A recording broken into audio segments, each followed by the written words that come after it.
Radio Brunet, c'est tous les jours de 13h à 15h sur RMC. Bonjour les amis, citoyennes, citoyens, amis contribuables. Bon, alors vous auriez pu écouter France Inter, c'est pas mal. RTL, c'est bien. Europe 1, bien. Radio Nostalgie, Skyrock, vous auriez pu écouter Radio Cap Ferré. Bon, tout ça, c'est formidable. Vous avez choisi RMC, pour moi, c'est important. Nous allons d'abord dire bonjour à Émilie, la stagiaire. Bonjour Émilie. Bonjour Eric. À Rémi Le Ch'ti, vous savez que tous les jours, il se lève à 4h45 là-haut, dans le nord de la France, à Lille. Il prend son TGV, il vient travailler. Ça s'est bien passé ce matin? Le TGV était à l'heure, le métro aussi, tout va bien. Toi, de toute façon, t'adores les services publics, la SNCF, le TGV. Quand il fonctionne bien. Oui. Bon, mon Rémi, tu vas bien alors? Très bien. Un jour, tu vas craquer, je te le dis. On ne peut pas tenir ce rythme sur le long terme. Écoute, je suis suivi par des spécialistes, on va voir. Mesdames, messieurs, le premier, Brunet Métry, le voici. L'État est irresponsable. Il continue à embaucher des fonctionnaires. 20 000 en 2016. Et a priori, ça va continuer en 2017. Qu'en pensez-vous? Avec moi, je serai avec deux spécialistes d'économie, Christophe Rameau et Jean-Marc Sylvestre. Vous les connaissez, mais je vous les présenterai plus avant, dans quelques instants. On continue peut-être le sommaire de l'émission. On ira voir le français de l'étranger. Exactement. Et aujourd'hui, nous irons aux États-Unis, à Seattle. Et c'est Frédéric. Donc c'est une fille. Très bien, avec Frédéric à Seattle. Ensuite, je vais recevoir un mentaliste que vous avez forcément vu à la télévision. Il s'appelle Victor Vincent. Alors, le sujet a l'air plus léger comme ça, mais je suis allé voir son spectacle. Il est très impressionnant. Je suis assez bluffé par les mentalistes. Cette nouvelle mode. Autrefois, on disait, je sais pas, des magiciens, des illusionnistes. Et, alors, on va parler d'un sujet qui va peut-être vous paraître léger, mais vous êtes très nombreux déjà à m'avoir écrit à ce propos. Je ne crois pas, moi, à la télépathie, aux médiums, aux phénomènes paranormaux, mais j'ai un peu le sentiment d'être minoritaire. En France. Donc on parlera avec ce mentaliste célèbre, Victor Vincent, qui est assez impressionnant. On parlera des phénomènes paranormaux. Et puis ensuite, nous octroierons, comme tous les jours, Émilie, 3 minutes de gloire à quoi? Une start-up? Non, c'est une association. Donc on reçoit Joël Baudin, qui est président de l'association Projet Métier, qui forme gratuitement les professeurs pour accompagner leurs élèves dans la construction de leurs projets professionnels. Ça, c'est pas mal, on en parlera, parce qu'effectivement, beaucoup de jeunes ne savent pas en 4e, 3e, seconde ce qu'ils souhaitent faire plus tard. Donc les profs, avec cet outil, réussissent à leur faire dire ce qu'ils souhaitent faire comme métier quand ils seront un peu plus grands. Donc pas mal, on en parlera donc à la fin de Radio Brunet aujourd'hui. Et puis mon Rémi, nous approchons de l'échéance. Eh oui, Noël, et nous offrons des cadeaux magnifiques. J'ai toujours ce ranch de 1000 hectares au Paraguay et ce vieux porte-avions soviétique rouillé. Mais ça, c'est sur ton compte perso. C'est sur mon compte personnel. Hein. Personne pour l'instant ne s'est porté acquéreur. Pour ce qui est du Grand Noël RMC, nous avons aussi de très beaux cadeaux à vous offrir avec ruducommerce.com. Des iPhones. C'est plus classique. Des iPhones, des Apple Watch, des tablettes, des PC portables ultra slim. Attention, de très beaux cadeaux high-tech à gagner jusqu'à vendredi. Pour tenter votre chance, il suffit d'envoyer Noël par SMS au 73216 ou d'appeler le 3216 touche 5. Bonne chance à tous. Mesdames, messieurs, je le dis en préambule, je n'ai rien contre les fonctionnaires. Mon papa et ma maman sont fonctionnaires à la retraite. Mais ça ne m'empêchera pas de vous dire que pour moi, l'État est irresponsable. Il continue à embaucher des agents publics, 20 000 en 2015, et ça pourrait continuer en 2017. Je vous le dis, c'est pas sérieux. C'est vrai qu'il y a beaucoup de fonctionnaires en France. Moi, je ne les déconsidère en aucune façon. Un travailleur sur 5 exerce un emploi public, soit environ 5,5 millions de personnes. On aura, dans le quinquennat qui vient, 500 000 fonctionnaires qui partiront à la retraite. Le nombre de fonctionnaires en France est plutôt élevé par rapport aux autres pays riches. Moi, je propose simplement de ne pas en renouveler 120 000. Côté tendance, le nombre de fonctionnaires est en hausse. Mais ça continue encore et encore. C'est que le début, d'accord. C'est que le début de quoi, Francis Cabrel, d'embauche d'agents publics? En 2016, Rémi, le nombre d'emplois publics est reparti à la hausse. Et encore une fois, je le disais à l'instant, ça ne devrait pas s'améliorer pour 2017. En tout cas, en 2017, il devrait y avoir également une hausse du nombre de fonctionnaires en France. Exactement. C'est l'INSEE qui dévoile ces chiffres, Eric. L'an passé, la France comptait, donc en 2016, 29 000 fonctionnaires de plus par rapport à 2015. Et 29 000, moi j'ai dit 20 000. 29 000 au total. Tu sais, le matin, quand on prépare l'émission et que tu m'entends répéter toute la matinée 20 000, mais ça et me fait que rire. toi, tu sais que c'est 29 000. Je dis rien, je te laisse dire. Tu dois me dire la vérité. 29 000, c'est pire encore. 29 000 de plus, donc en 2016 par rapport à 2015, et c'est l'État, la fonction publique d'État qui est le principal responsable de cette hausse. Il s'agit pour l'essentiel... attends, pardon, à ce stade, pardon de te couper sans arrêt. Ça veut dire que nous stigmatisons sans arrêt les collectivités territoriales, elles sont en baisse. Le nombre dans les collectivités territoriales en baisse. C'est incroyable. 2016 par rapport à 2015. Et donc c'est l'État donneur de leçons qui lui a embauché davantage. Exactement, et il s'agit pour l'essentiel, pour les 2/3 exactement, de postes créés au sein de l'éducation nationale. François Hollande, Éric, tu t'en souviens, avait promis lors de la campagne présidentielle de 2012 le recrutement de 60 000 postes dans l'éducation au cours du quinquennat.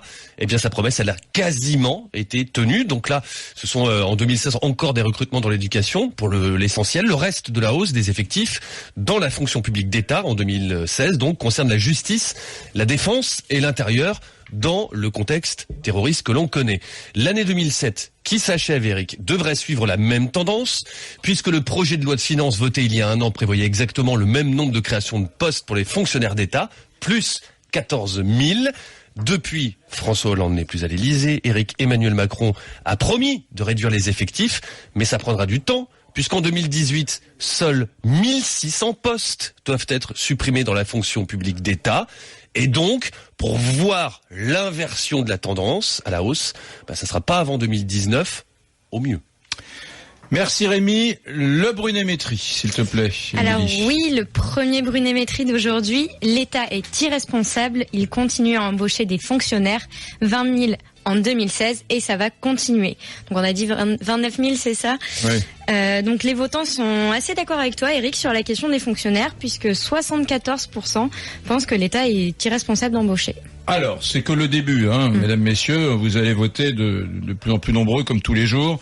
Je vous présente d'abord mon premier invité, il s'appelle Christophe Rameau, il est économiste, j'imagine qu'il n'est pas d'accord avec moi, il est maître de conférence à l'Université Paris 1, il est membre des économistes atterrés, et il a publié un ouvrage aux éditions Fayard dont le titre est « L'État social pour sortir du chaos néolibéral ».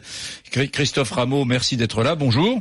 Bonjour. Bon, comment vous voteriez sur le Brunet-Métrie aujourd'hui quand je dis que l'État est irresponsable parce qu'on continue à embaucher dans le contexte... C'est vous qui êtes irresponsable, monsieur Brunet. Totalement irresponsable. Je préfère avoir des enseignants, des infirmières, et on manque aujourd'hui d'enseignants, d'infirmières, de pompiers et de policiers, plutôt que d'avoir des hauts cadres très bien payés dans la finance ou dans les firmes multinationales, parce que cela, ils ne dérangent jamais. Donc, aujourd'hui, il faut savoir qu'un fonctionnaire, c'est productif, monsieur Brunet. La seule différence, c'est quand vous rentrez dans une boulangerie le matin, vous payez votre croissant. Eh bien, quand vous marchez sur un trottoir, quand vos enfants rentrent à l'école, ils sortent pas leur carte bleue, mais il faut le payer, on paye par l'impôt. Donc, votre irresponsabilité, ça consiste à ne pas comprendre qu'un fonctionnaire, la fonction publique, c'est plus juste, ça réduit les inégalités et c'est moins coûteux que le privé. Parce que la grosse différence entre le privé et le public, c'est que les hauts cadres, dans le public, sont payés, les cadres en général, sont payés 1 000 € en moins en moyenne que des cadres dans le privé. C'est ça qui coûte cher, donc en moyenne. Et dans le public, monsieur Brunet, ça vous a échappé, semble-t-il, on n'a pas d'actionnaires à rémunérer. Donc tout ça, ça fait en sorte que le public, ça coûte moins cher que dans le privé. Donc c'est votre propos qui est proprement irresponsable. Vous pouvez me dire aujourd'hui si on a trop d'enseignants, notamment dans le primaire, alors qu'on est en dessous de la moyenne de l'OCDE. Vu ce qui s'est passé, les attentats, vous trouvez, si, dans le primaire, monsieur, on est largement en dessous. Il faut réviser vos fiches. Vous trouvez qu'on a trop de policiers? Vous allez vous calmer, vous ne m'agressez pas, j'ai également des arguments à faire valoir. Vous donnez un ton à votre émission. Non, pas du tout. Eh bien, j'y réponds. Eh bien, vous n'écoutez pas mon émission, parce qu'elle est bonne enfant, et on débat. Bien sûr, ça se voit sur les fonctionnaires, sur les petits, sur les smicards, elle est pas bonne enfant. Elle est très bonne enfant avec la finance, monsieur. Elle est très bonne enfant avec les cadres. Quel lieu commun, mon Dieu. Bien sûr, quel lieu commun. Vous tapez toujours contre les fonctionnaires, contre les petits, contre les smicards, contre les pauvres. C'est ceux qui sont sans arrêt dans le viseur de la sulfateuse dans votre émission, monsieur. Si vous voulez que je vous donne des brevets de pauvreté, non mais qu'est-ce que c'est? Non, c'est pas une question de brevet de pauvreté, monsieur. Bon, revenons à les arguments. Revenons à les arguments. Très bien, je me tais. Regardez, les arguments. Les arguments, il y a des pays. Vos arguments sont faux, déjà. La part de l'emploi public, la part de l'emploi public. Laissez-moi parler. Non, vous me dites, la part de l'emploi public en France, dans l'emploi total, c'est 20%. Il faut savoir que le Royaume-Uni est au-dessus de nous. Il faut savoir que le Danemark est largement au-dessus de nous. Il y a un pays qui est en dessous de nous, c'est le Japon. Là, vous allez me sortir, ou on sort souvent, peut-être pas vous, l'argument de la dette publique. Il faut savoir que au Japon, la part de l'emploi public, c'est aux alentours de 10%. Nous, on est à 20%. La dette publique au Japon, c'est 250%. Au Danemark, en Suède, où la part de l'emploi public est plus élevée qu'en France, eh bien, la dette publique est largement inférieure à celle de la moyenne de l'Union européenne. Donc, il n'y a pas de lien entre l'emploi public et la dette publique. Alors, la question qui se pose... il n'y a pas de lien entre l'emploi public et la dette. Et non, mais je vais vous citer les chiffres. Première fois que j'entends ça. Je pourrais répondre à un moment donné. L'emploi public, je vous dis, ça permet de réduire considérablement les inégalités. Vous savez qu'il y a un rapport international qui vient de paraître récemment avec Thomas Piketty et plus de 100 économistes sur les inégalités. Or, ce qu'on sait peu, c'est que ce qui permet de réduire les inégalités en France comme ailleurs, c'est à la fois les impôts, mais c'est surtout la dépense publique. En fait, c'est par la dépense publique qu'on réduit les inégalités. Pourquoi ? Parce que on consomme en fait des services publics. On consomme des services d'éducation, de santé, et c'est ça qui permet considérablement de réduire les inégalités. Il faudrait presque que tout le monde soit fonctionnaire alors. Mais j'ai pas dit ça. Non, mais je le dis. Moi je le dis. Moi je suis pour une économie mixte, monsieur. Je suis pour qu'on mobilise tout le monde. Et mobiliser tout le monde, parce qu'il y a besoin, bien entendu, de mobiliser les fonctionnaires. Mais mobiliser tout le monde, ça veut dire avoir un projet social ou comprendre d'abord qu'on est tous sur le même bateau. On produit tous de la richesse, y compris monétaire. On est tous productifs. Il y a des inefficacités dans le public, mais il y en a aussi dans le privé. Et dans le privé, c'est le poids exorbitant de la finance, des inégalités, des hauts cadres. Voilà. Alors, donc, il faut remobiliser tout le monde, mais pour remobiliser tout le monde, il ne faut pas commencer, comme vous le faites régulièrement, par stigmatiser, par ne pas comprendre l'utilité et l'efficacité, y compris du travail des fonctionnaires. C'est pas comme ça. C'est pas comme ça qu'on les remobilise. Merci Rameau. Vous n'écoutez Monsieur Rameau, s'il vous plaît. Vous n'écoutez jamais, mon cher Rameau. On n'est pas dans une cour de récréation. C'est bon, monsieur. Écoutez. D'abord, mon cher Rameau, vous dites que les services... pas comme ça. Mon cher monsieur Rameau, pardon, mon cher monsieur Rameau. Mais comment vous prenez vos auditeurs? Mais arrêtez. Un peu de respect. C'est quoi cette familiarité? Mes auditeurs c'est quoi cette familiarité, monsieur? Qu'ils soient de gauche ou de droite. Moi, je ne vous tutoie pas, monsieur. Eh bien, ne me tutoyez pas. Vous êtes tout à fait désagréable et c'est la première fois en 10 ans que je vois quelqu'un aussi discourtois que vous. J'ai été échaudé par la présentation de votre émission. Vous allez m'écouter, cher monsieur. Je vois que l'autoritarisme sort vite. Vous allez m'écouter, je vous ai écouté, cher monsieur. Je vous écoute.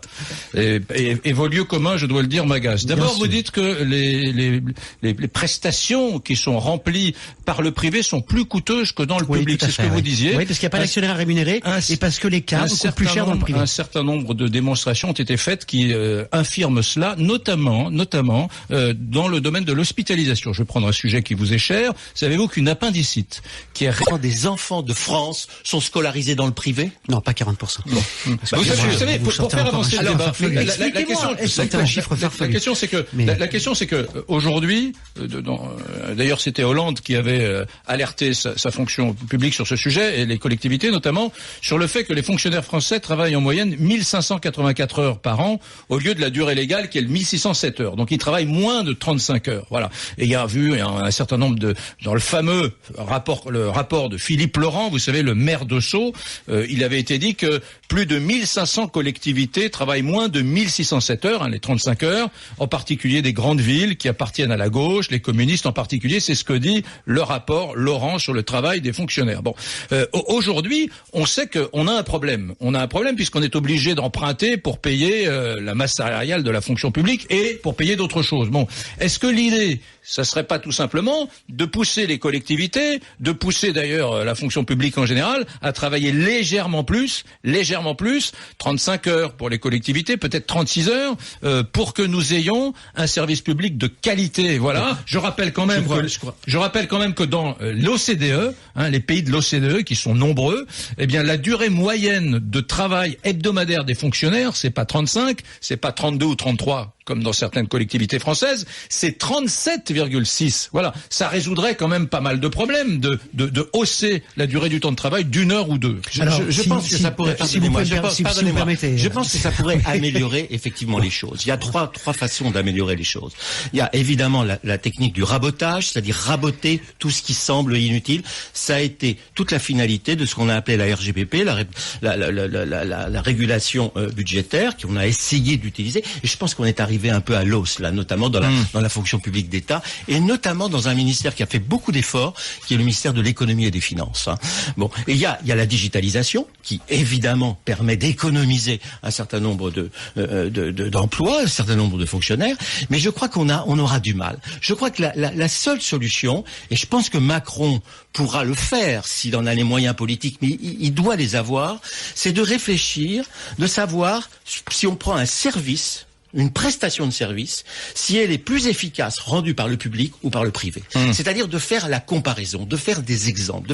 On sait très bien que dans certains pans de l'éducation nationale, la prestation d'éducation est mieux servie par le privé que par le public. Il y a des boîtes privées, les bus de je sais plus où, de Marseille, c'est la fameuse délégation de service public. La délégation de service public marche bien dans un certain nombre de cas, et ça crée une émulation pour le service. Je vais vous donner un autre exemple sur l'éducation nationale.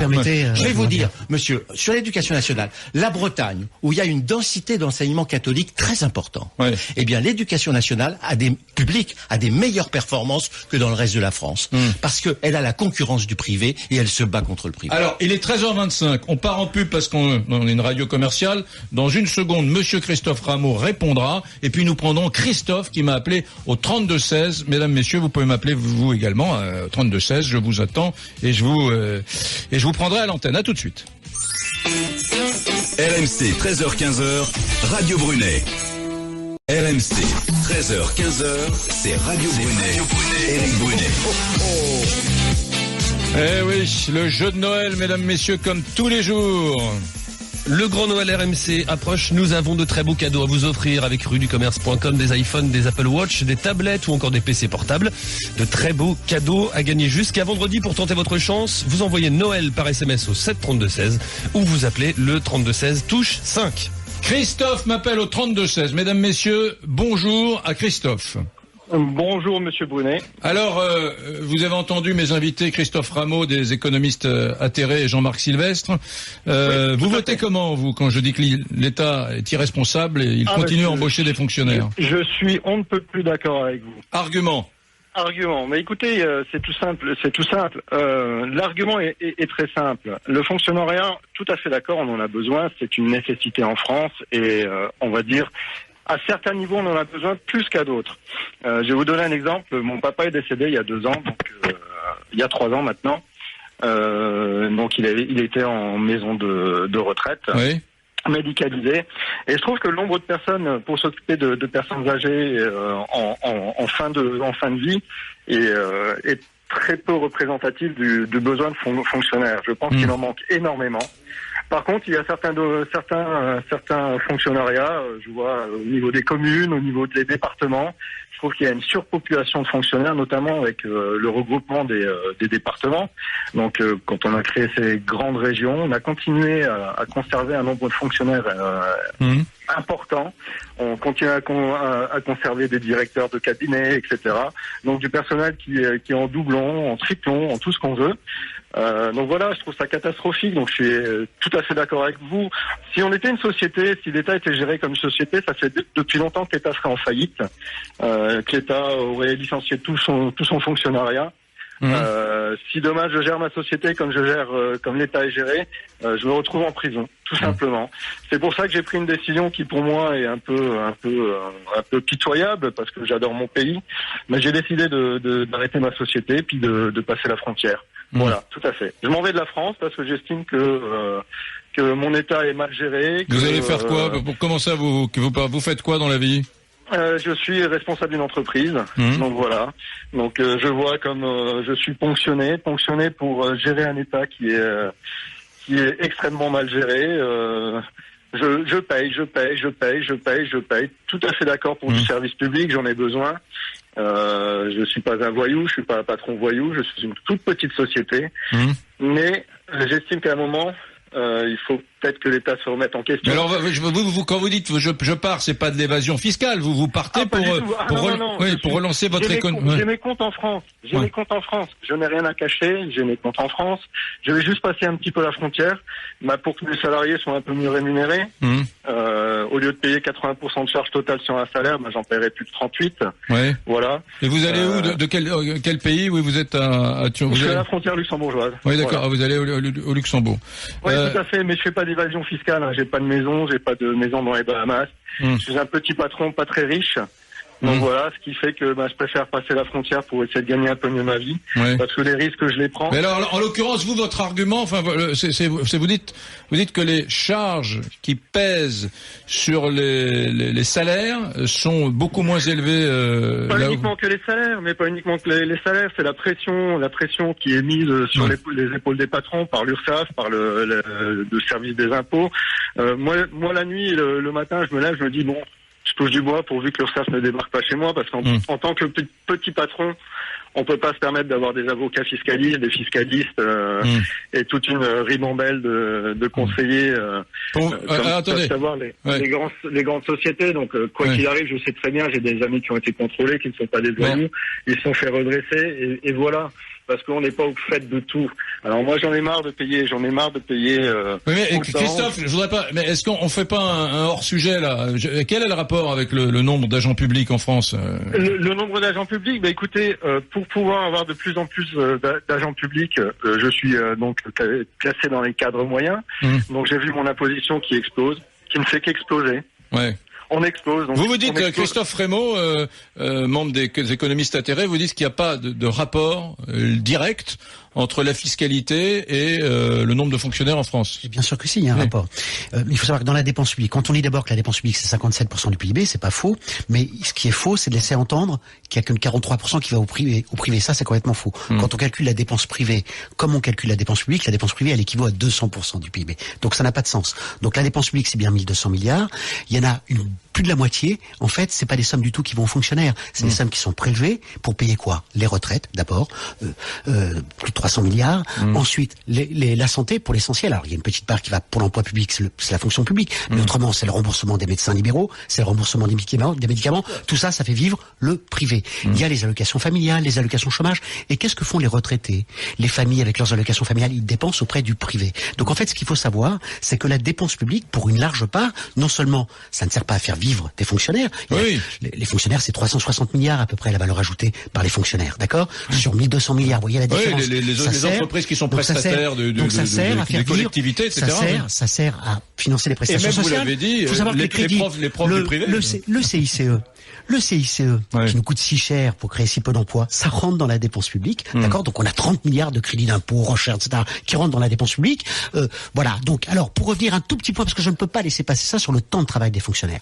Le temps de travail des fonctionnaires est à 20 heures en dessous de la durée légale. Vous l'avez évoqué, 20 heures par an. Vous l'avez évoqué tout à l'heure. Mais il faut savoir que la proportion des fonctionnaires qui travaillent de nuit et le dimanche est beaucoup plus élevée que dans le privé, ce qui est normal, compte tenu des missions de service public qu'ils remplissent. Et donc, il y a une règle qui s'applique, qui est que quand on travaille de nuit et quand on travaille le dimanche, eh bien, il y a une compensation en termes de temps de travail, ce qui est tout à fait légitime. J'ai une question si je puis me permettre, quand on est dans une phase de chômage de masse, la priorité, c'est sans doute pas d'augmenter le temps de travail, que ça soit dans le public ou dans le privé. D'ailleurs, c'est plutôt d'aller dans une logique de partage du travail. C'est du, c'est du bon sens.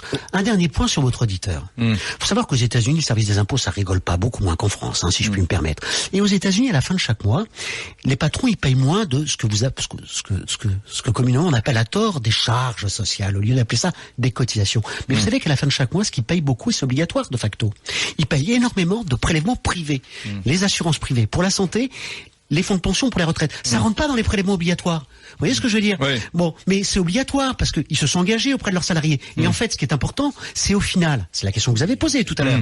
Qu'est-ce qui est le plus efficace? Eh bien, ce qui est le plus efficace en matière de retraite, de santé. Vous avez évoqué tout à l'heure les partenariats publics-privés. Mais enfin, même au Royaume-Uni, où ils ont été très loin dans cette logique, on est en train de revenir dessus. En France, il y a un débat aujourd'hui même sur, par exemple, la gestion de l'eau. On sait que quand l'eau est confiée au public, ça génère des rentes. Alors que quand c'est confié au privé, alors que c'est moins cher quand c'est géré par le public. Une dernière chose. Vous évoquez toujours la dette publique. Enfin, je suis dans une station qui est bien placée pour savoir qu'il y a aussi des dettes privées. Il y a des sociétés, d'accord? Il y a des sociétés qui fonctionnent à coup de... La dette privée des ménages et des entreprises, en France, elle est beaucoup plus élevée que la dette publique. Et, par exemple, il y a une société aujourd'hui, Altis, qui est une société privée, qui fait de la course à l'endettement privé, qui a construit une montagne de dettes privées qui va exploser un jour. Oui. Donc, vous voyez ce que je dis? J'ai pas besoin de faire la démonstration. J'espère pas. J'espère pas pouvoir faire la démonstration. Non, mais il y a quand même qui dit privé ne dit pas meilleure gestion que publique. D'ailleurs, la grande crise qu'on a connue en 2008, si je ne m'abuse, c'est pas une crise de la hausse des dettes publiques. La grande crise de 2008, celle qui a plongé le monde dans une catastrophe inouïe, c'est une crise de la finance libéralisée. C'est une crise des dettes privées. Il y a quand même une énorme différence entre la dette privée et la dette publique. C'est que la dette privée, elle est garantie par ceux qui s'endettent, alors que la dette les banques, publique, parfois. Est-ce que je peux terminer? C'est ce que je veux dire. Et la dette publique, elle est quand même garantie par l'État, c'est-à-dire par le contribuable, c'est-à-dire par les générations futures. Donc quand vous endettez, quand l'État s'endette ou quand une collectivité publique s'endette, ça veut dire qu'elle fait payer ses dépenses actuelles par la génération suivante. Mais non, ça n'a aucun sens. Alors, toujours payé au jour le jour. La dette privée, eh bien la dette privée, elle est de la responsabilité des gens qui ont contracté cette dette privée. Sauf quand c'est les grandes banques, où là, elles ne payent pas leurs dettes souvent. Vous voyez ce que je veux dire? On les a sauvées en 2008, heureusement. Vous allez me donner des exemples précis selon lesquels on a sauvé des banques, parce que toutes les banques... Il fallait le faire d'ailleurs. Toutes les banques qu'on a sauvées après la crise de 2008, et Dieu sait si je connais bien cette période, j'y ai consacré 3 bouquins, eh bien ces grandes banques ont remboursé tout ce qu'on leur avait prêté pour sécuriser l'ensemble du système, parce qu'il est systémique, et que depuis, elles se portent relativement bien. Oui, mais elles ont remboursé. Elles ont remboursé. Alors, juste une chose. Pourquoi un pays comme l'Allemagne qui a mais c'est une question naïve, qui a, je sais pas, 20 millions d'habitants de plus que nous, a moins de fonctionnaires. Pourquoi est-ce que dans les 3 systèmes de 100 milliards de dépenses publiques en moins que 100 milliards. Donc on doit y arriver. Alors on me sort toujours l'exemple du Danemark. Non, mais pourquoi vous avez une bonne question sur l'Allemagne. Je sais pas, moi je connais pas. C'est la suivante. D'abord, en Allemagne, il y a les hôpitaux. Vous savez, heureusement, on soigne les Allemands. Mais il se trouve que pour des raisons comptables, les hôpitaux, même publics, on les comptabilise pas dans la dépense publique, c'est comptabilisé dans la dépense privée. Les institutions sans but lucratif. Autre élément qui explique pourquoi la dépense publique est plus élevée en France. C'est que nous, la scolarité, c'est à partir de 3 ans. D'accord? En Allemagne, c'est à partir de 6 ans. Ce qui fait que le taux d'emploi des femmes, c'est vraiment pas bien, est beaucoup plus faible en Allemagne. Les retraites complémentaires. Il n'y a pas d'école maternelle en Allemagne? Non. Il y en a, mais ça commence à se développer, mais très peu. Ça commence à se développer, mais c'est pas obligatoire. Les retraites complémentaires. En France, c'est très important. Les retraites complémentaires. Il se trouve que les retraites complémentaires, on est un des seuls pays au monde où les retraites complémentaires, la GIRC pour les cadres, l'ARCO pour les non-cadres, c'est obligatoire en France. Et c'est géré. Et ça rentre dans la, et ça rentre dans la dépense publique. Dans les autres pays, vous avez des retraites complémentaires, en fait, heureusement pour les salariés. Mais comme c'est pas obligatoire, stricto sensu, en fait, la plupart des salariés en bénéficient, ce n'est pas comptabilisé dans la dépense publique. En Allemagne, pour des raisons historiques, les dépenses de défense, pour des raisons historiques que vous comprendrez bien, sont plus faibles que la France. Donc quand vous ajoutez les retraites complémentaires, la scolarité, dès le plus jeune âge, la défense, et bien en fait, vous arrivez à comprendre. Et puis vous avez notre spécificité française, quand même, qui représente 2 points de PIB, c'est-à-dire les crédits impôts, compétitivité, et les crédits impôts recherche. Alors que ça fait pas assez d'argent qui rentre dans les caisses de l'État. C'est ça qui permet de comprendre. C'est ça qui permet de comprendre. Pourquoi? Alors, non, c'est Jean-Marc Sylvestre là maintenant, s'il vous plaît. Écoutez, tous les chiffres que vous donnez sont très intéressants, mais ils sont tellement nombreux qu'on en est noyé. Vous oubliez 2 choses essentielles sur l'Allemagne, ce qui prouve que vous les avez pas regardées de très près. Le premier chiffre, c'est le chiffre de la défense nationale, c'est que les Allemands sont dispensés de payer leur défense nationale. C'est d'ailleurs une des revendications des autres pays européens de faire contribuer les Allemands à la défense dont ils bénéficient. Je viens de vous en parler. Et que nous payons. Premier point. Deuxième point, savez-vous quel est le budget le plus important français? Quelle est la masse budgétaire, la masse de dépenses la plus importante? Oui, les prestations sociales. Mais quelle stupidité! Ça représente 40 milliards. Pardonnez-moi, vous me laissez terminer. Non, mais ça, c'est pas possible. Le remboursement de la dette, c'est 40 milliards sur 1200 milliards. Je comprends que vous soyez vexé d'avoir oublié ça. Ça représente 2% du PIB. C'est stupide ce que vous êtes en train de dire. Le remboursement de la dette, les intérêts qu'on paye au titre de la dette, Brunet est responsable et moi je suis c'est 2%. Mais oui. Non, mais bien sûr. Non, mais on peut pas tout entendre. On ne peut pas tout accepter dans son oreille. Le remboursement, les intérêts de la dette, monsieur, ça représente 2%. Si nous parlons ça. Vous confondez un stock et un flux. C'est grave. Les faits sont têtus. Non, vous confondez un stock et un flux, monsieur. Le stock de dette, c'est 2000 milliards. Mais on paye pas 2000 milliards au titre de la dette chaque année. Ça n'a aucun sens. Les intérêts de la dette, c'est que 40 milliards. Des 2000 milliards. 40 milliards au titre des intérêts. C'est bon. Jean-Marc Sylvestre. 300 milliards de retraite. Je parle de la charge financière annuelle. Oui, 40 milliards. Oh, mais arrêtez. Alors combien? je parle de la charge financière qui est débitée au budget de l'État, alors que les Allemands n'ont pas d'endettement public. Mais qu'est-ce que vous racontez? Les Allemands n'ont pas d'endettement public. Mais qu'est-ce que vous racontez? Ils ont un équilibre budgétaire. Mais ça n'a pas. Ils ont même un excédent budgétaire. Vous confondez des déficits et des dettes. Mais l'Allemagne, monsieur, a une dette publique qui est supérieure à 60% du PIB. Mais non, voilà. Elle n'a pas de dette publique du tout, l'Allemagne. Mais vous êtes hallucinant. Donc je laisse le soin à vos éditeurs d'aller vérifier ça sur le champ, que l'Allemagne n'a pas de dette publique. Vous confondez, monsieur Jean-Jacques Sylvestre, un déficit courant avec une dette accumulée. C'est complètement stupide. Qu'est-ce qui coûte au budget? La dette publique en France, 95%, ça représente 95%, mais ce chiffre n'a aucun sens. Ce qui est important, c'est les intérêts publics. La dette publique, c'est 2%. Ça représente au maximum 2% du PIB en France. Je parle de la charge financière annuelle. Oui, je vous dis, c'est ce qu'on appelle les intérêts de la dette. C'est 2% du PIB. Qui ont même tendance à diminuer. Oui, alors, oui, parce que les taux d'intérêt sont très faibles. Parce qu'on a fait des efforts parce que les institutions financières adorent la dette publique parce que c'est les titres garantis. Je vais arrêter de discuter avec vous parce que ça n'a pas d'intérêt. Oui, bien sûr. Vous arrêtez pas de nous couper, vous arrêtez pas d'intervenir avec des chiffres qui tombent du ciel. Ce que je veux dire, ça sera le scoop de la journée. L'Allemagne n'a pas de dette publique. C'est que les Allemands ont un troisième avantage que vous ne semblez pas vouloir voir, c'est qu'ils ont une compétitivité qui est bien supérieure à la nôtre. Ils ont des excédents commerciaux qui sont apporteurs de devises. Ça, c'est lié au problème. Non, mais cela dit, c'est la question de l'euro. Pardonnez-moi, mais c'est pas un autre sujet. C'est pas la question de l'euro. C'est la question pour parler de l'euro qui est sous-évalué pour l'Allemagne. Je vous permets. Vous permettez que je puisse parler. Non, mais si on peut pas parler du sujet.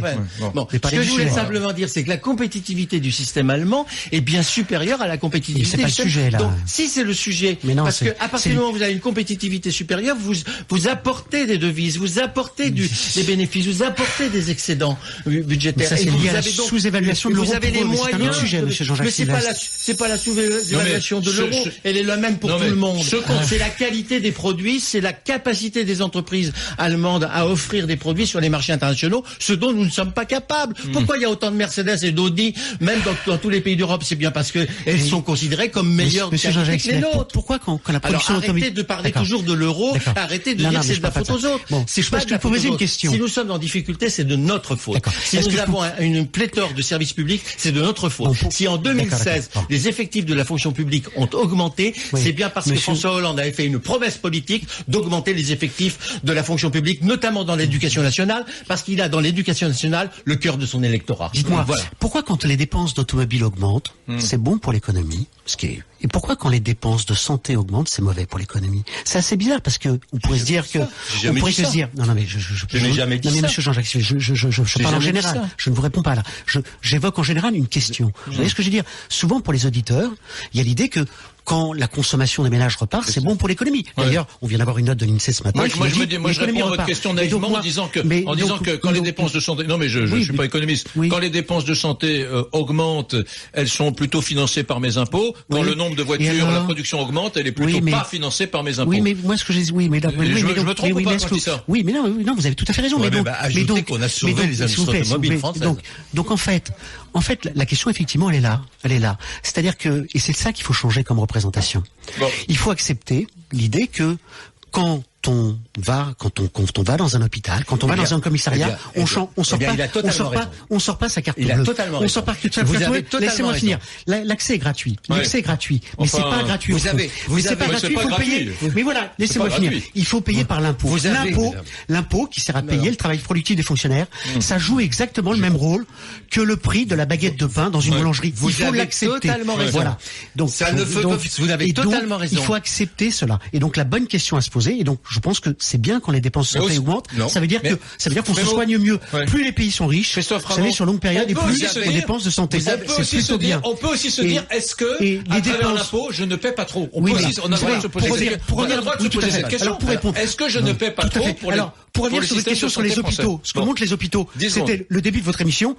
Vous savez que dans les hôpitaux publics, on n'assure pas les mêmes soins que dans le privé. Dans les hôpitaux publics, on gère les urgences, ce que font pas les cliniques privées. Et c'est pour ça. Ah si. Non. Ah si, il y a des hôpitaux privés. Si, il y a des services d'urgence, heureusement. Les urgences sont assurées par l'hôpital public en France. Et donc, les hôpitaux privés en France sélectionnent leurs soins et c'est pour ça que, bien entendu, ils peuvent parfois exhiber sur certains points, des coûts moindres. Merci à Christophe Rameau des économistes atterrés. Merci à Jean-Marc Sylvestre, journaliste éditorialiste économique et présentateur du Comex de l'info sur BFM Business. Merci beaucoup. Résultat de ce Brunet-Métry, Émilie. Eh bien, résultat final, vous êtes 77%. Ça n'a pas bougé. Non, ça n'a pas bougé. À penser que l'État est irresponsable de continuer à embaucher des fonctionnaires. Merci, messieurs. 13h48 dans un instant. C'est le français de l'étranger. Aujourd'hui, nous allons aux États-Unis. RMC, #Radio Brunet. Suivez-nous aussi sur les réseaux sociaux. Émilie, Rémi, vous avez reçu des messages, je vous écoute. Oui, on a Marc qui nous dit le problème quand on aborde ce sujet, c'est qu'on met en avant le besoin d'infirmières, de policiers et de profs, et donc on enterre le dossier. Mais il faut distinguer les fonctionnaires d'État et ceux des collectivités locales, les opérationnels et ceux des bureaux. Il faut aussi se poser la question de l'utilité du fonctionnaire dans certaines fonctions. Alors c'est assez juste. L'argument des policiers et des infirmiers, il est un peu éculé. J'ai regardé, les policiers, je crois, représentent un peu moins de 3% des fonctionnaires en France, et les infirmiers représentent, selon mes calculs, un peu moins de 2% des fonctionnaires en France. Bon, les forces d'enseignants, j'ai pas regardé. Mais ça, non, je dis ça parce que. Non, mais j'entends bien. Mais en général, les gens vous disent, on a besoin de policiers, ce qui est vrai. Hein. On a besoin d'infirmières, ce qui est aussi vrai. Mais ces deux corporations ne représentent que quelques pourcents des fonctionnaires. Donc c'est pas l'argument central. Il y a aussi les gendarmes. Oui, je suis d'accord. Mais il y a aussi les médecins dans les hôpitaux. Je m'en tenais aux deux arguments. Les aides-soignantes. Ce message de Frédéric sur l'application RMC dans Direct Studio, plus radical. Salut Eric, je suis pour des fonctionnaires seulement dans le régalien. Le reste passe dans le privé. Il me semble que dans le privé, si je veux créer une entreprise, je passe par une banque privée. Je ne mets pas une taxe à mon voisin. Eric, je te soutiens à 100%. On a Jeanne aussi qui est un peu dans le même sens et qui nous dit il faut savoir embaucher là où les fonctionnaires sont plus qu'utiles et en même temps savoir rendre au privé certaines fonctions du public. Un petit et en même temps en passant. Ce dernier message, d'Iconos. Allez, pour Christophe Ramos, un petit message. C'est gentil. Ma fille, quand elle coupe la parole, elle est punie. C'est gentil. Voilà.